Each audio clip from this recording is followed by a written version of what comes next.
और रूस ने दावा किया था कि तकनीकी खामी की वजह से मॉस्कवा में आग लग गई थी, जबकि समुद्र में उठे एक तूफान के कारण जहाज को बचाया नहीं जा सका था। लेकिन अब रूस अपने उसी जहाज को समुद्र की तलहटी से निकालने के लिए एक ऑपरेशन करने वाला है, जिसमें रूस ने अपने सबसे पुराने और बेहद ताकतवर जहाज को काम पर लगाया है। 110 साल पुराना जहाज कोमुना अपने आप में एक इतिहास है। पूरी दुनिया में किसी भी नौसेना के पास इतना पुराना जहाज काम नहीं कर रहा, लेकिन माना जा रहा है कि रूस मॉस्कवा जहाज के बारे में कोई बड़ी जानकारी दुनिया से छुपा रहा है, वरना इतने बड़े ऑपरेशन की जरूरत एक जहाज का मलबा निकालने के लिए नहीं पड़ती। पहले भी ये दावा किया गया था कि मॉस्कवा पर रूस की फौज ने परमाणु हथियार तैनात किए हुए थे। अब आशंका जताई जा रही है कि शायद उन्हीं हथियारों से होने वाले रेडिएशन का खतरा इस ऑपरेशन की वजह बना है। हालांकि मॉस्कवा पर ऐसा बहुत कुछ हमेशा तैनात रहता है, जिसकी वजह से वो दुश्मनों के लिए बेहद खतरनाक जहाज माना जाता रहा। बताया जाता है कि मॉस्कवा में बड़ी संख्या में एंटीशिप मिसाइलें लगी हुई थी। इसके अलावा हवा में मार करने वाली लंबी दूरी की मिसाइलें भी मॉस्कवा पर हमेशा तैनात रहती थी। मीडियम रेंज की ऐसी मिसाइलें भी मॉस्कवा पर लगी थी जो सतह से हवा में मार करती थी। इसके अलावा एक बहुत बड़ा वेपन सिस्टम भी था, जिसमें माना जा रहा है कि परमाणु हथियार हो सकता है। इस बीच पश्चिमी मीडिया में एक बार पुतिन की खराब तबीयत का मुद्दा उछला एक बार फिर। असल में रूस की तरफ से एक दिन पहले ईस्टर के त्योहार पर पुतिन के मॉस्को की एक चर्च के कार्यक्रम में शामिल होने की तस्वीरें जारी की गई थी, लेकिन उन तस्वीरों के बाद एक बार फिर पुतिन की सेहत पर सवाल उठने लगे। पूछा जाने लगा कि क्या वाकई पुतिन ईस्टर सर्विस में शामिल होने के लिए चर्च गए भी थे। ऐसा इसलिए क्योंकि आरोप लगाया जा रहा है कि रूस ने पुतिन की बिगड़ती सेहत का राज दुनिया से छिपाने के लिए ईस्टर पर उनकी पिछले साल की तस्वीरें जारी कर दी। क्योंकि जब इस साल की ईस्टर की तस्वीर का पिछले साल के ईस्टर की तस्वीरों से मिलान किया गया तो दोनों हूबहू से ही दिखी। बाईं तरफ की तस्वीर पिछले साल के ईस्टर की बताई गई और दाईं तरफ वाली तस्वीर इस साल के ईस्टर की। पहली नजर में तो दोनों तस्वीरों में कोई फर्क ही समझ नहीं आया, सब कुछ बिल्कुल एक जैसा दिखा। पुतिन का कोट भी वही नीला और शर्ट भी सफेद, यहां तक कि पुतिन के चेहरे पर भी कुछ खास अंतर नहीं दिखा। हाँ, लेकिन गौर से देखने पर बस इतना पता चला कि पुतिन की टाई का रंग अलग है। पिछले साल की तस्वीर में टाई लाल रंग की है और इस साल की फोटो में पुतिन मरून टाई पहने नजर आए।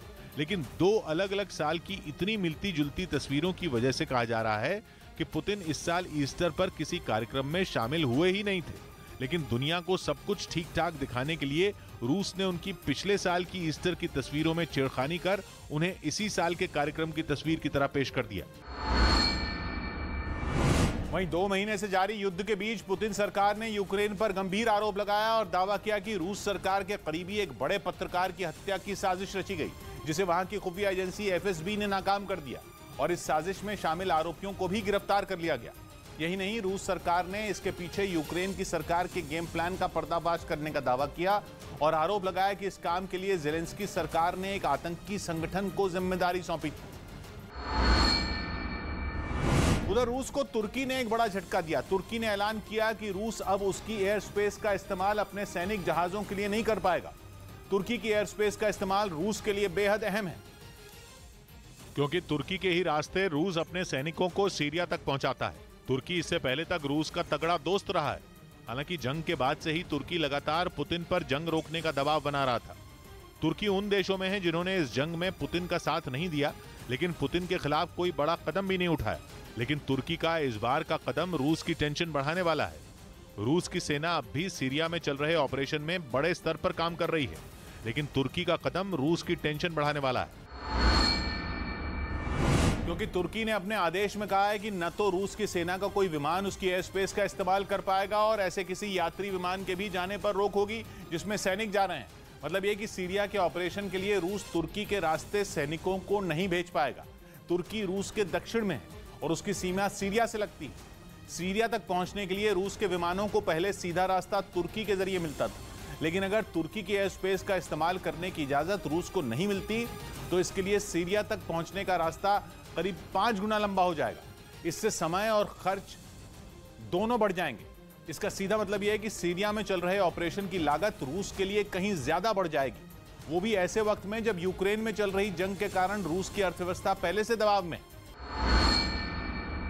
वहीं युद्ध छिड़ने के 2 महीने बाद भी यूक्रेन में लोग भारी दहशत में जीने को मजबूर हैं। 24 फरवरी को रूस के हमले के बाद से वहां के हजारों नागरिकों के सिर से छत छिन गई, जिनमें कुछ ने दूसरे पड़ोसी देशों का रुख कर लिया, जबकि जो अपना देश छोड़कर नहीं जाना चाहते उन्होंने मेट्रो स्टेशनों में शरण ले ली, जिसकी कुछ तस्वीरें खार्किव से भी सामने आई, जहां एक मेट्रो स्टेशन के अंदर कई लोगों ने पनाह ली, इस उम्मीद के साथ कि उनकी अपने घर में जल्द ही वापसी होगी।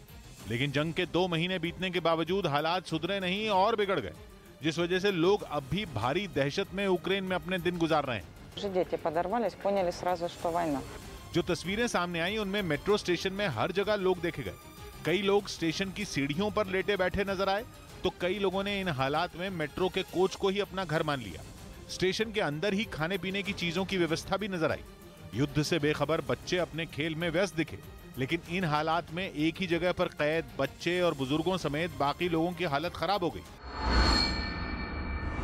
उधर रूस की सेना ने यूक्रेन के ओडेसा में टारगेट कर ताबड़तोड़ कई मिसाइलें दागी, जिनकी चपेट में आने से 6 लोगों की मौत हो गई और ओडेसा शहर की कुछ इमारतों को काफी नुकसान पहुंचा। सामने आई तस्वीरों में दमकल कर्मी एक बिल्डिंग में लगी आग को बुझाते नजर आए। वहीं यूक्रेन के इमरजेंसी सेवा के जवान बर्बाद हो चुकी इमारत से लोगों को बाहर निकालते दिखे। बताया गया कि बिल्डिंग में कुछ बुजुर्ग फंसे थे, जिन्हें एक एक कर सुरक्षित निकाला गया।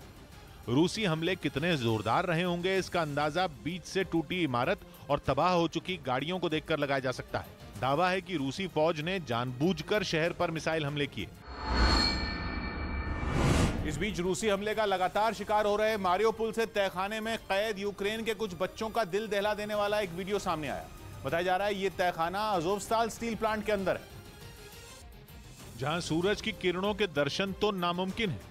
ऐसे ही तहखाने में यूक्रेन के कुछ बच्चों और महिलाओं ने रूस के हमले से बचने के लिए शरण ली।